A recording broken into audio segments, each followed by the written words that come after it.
बंगाल में टीएमसी और बीजेपी के बीच टकराव उस वक्त और बढ़ गया जब बीजेपी के नेताओं पर जूते फेंके गए। कोलकाता में बीजेपी ने शक्ति प्रदर्शन के लिए एक लंबा रोड शो निकाला और रोड शो एक ऐसे मोड़ से गुजरा जहां बड़ी संख्या में टीएमसी के कार्यकर्ता पहले से मौजूद दिखे। बीजेपी कार्यकर्ताओं को उकसाने के लिए न केवल ममता बनर्जी के नारे लगाए गए बल्कि ममता बनर्जी की तस्वीर वाला एक बड़ा सा बोर्ड लहराने लगा। अचानक टीएमसी कार्यकर्ताओं ने ममता बनर्जी के चुनाव प्रचार के गीत तेज आवाज में बजाने शुरू कर दिए।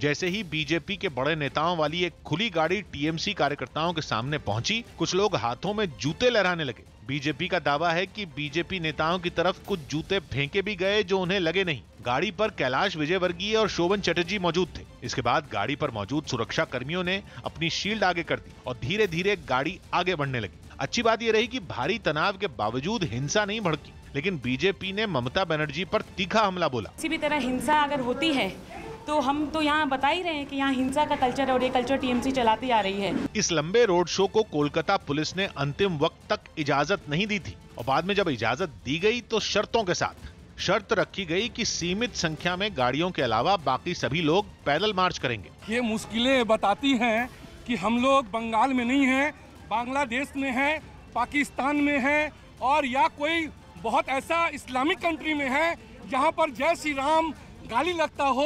तनाव और टकराव की आशंका के कारण पूरे रोड शो में पुलिस की भारी तैनाती रही, लेकिन पैदल चल रहे कार्यकर्ता नारेबाजी करते रहे। बीजेपी ने ये रोड शो मध्य कोलकाता के सबसे व्यस्त इलाकों से निकाला। कोरोना वैक्सीन बना रही भारत बायोटेक कंपनी के सीएमडी डॉक्टर कृष्णा एल्ला ने अपनी वैक्सीन के बारे में फैलाई जा रही अफवाहों को बिल्कुल बेबुनियाद बताया और उसके कोरोना से लड़ने में कारगर होने का दावा किया। In India, we do all systematically in a 200% transparent, 200% honest clinical trial, and we get a bashing from everybody. We have done a wrong, please point out. But why is it you don't question the UK trial? Nobody want to read that because Indian scientists are easy. Rajasthan के सीकर से एक दिल दहला देने वाला video सामने आया जिसमें यात्रियों से भरी एक बस और कार की आमने सामने की टक्कर हो गई। यह हादसा तब हुआ जब कार ओवरटेक करने की कोशिश कर रही थी, तभी वो सामने से आ रही बस से टकरा गई। सामने आई तस्वीरों में दिखा कि हादसे के बाद दोनों गाड़ियों का संतुलन बिगड़ गया। बस बेकाबू होकर सड़क पर खड़ी दूसरी गाड़ियों से भिड़ गई जबकि कार के परखच्चे उड़ गए। खबर है कि इस हादसे में कुछ लोग घायल भी हो गए जिन्हें अस्पताल में भर्ती करवाया गया।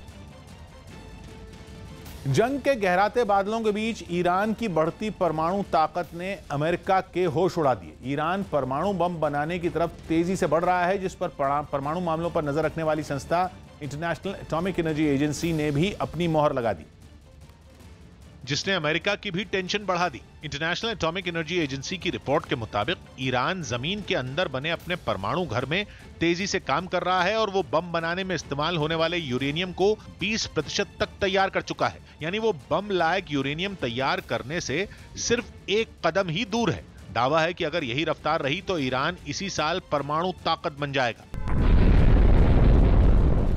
ये रिपोर्ट ऐसे मौके पर सामने आई है जबकि ईरान और अमेरिका के बीच तनाव चरम पर है।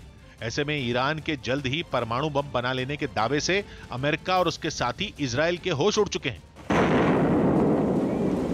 अमेरिका और इजराइल दोनों जानते हैं कि अगर ईरान ने परमाणु बम बना लिया तो इस इलाके में तबाही रोके नहीं रुकेगी।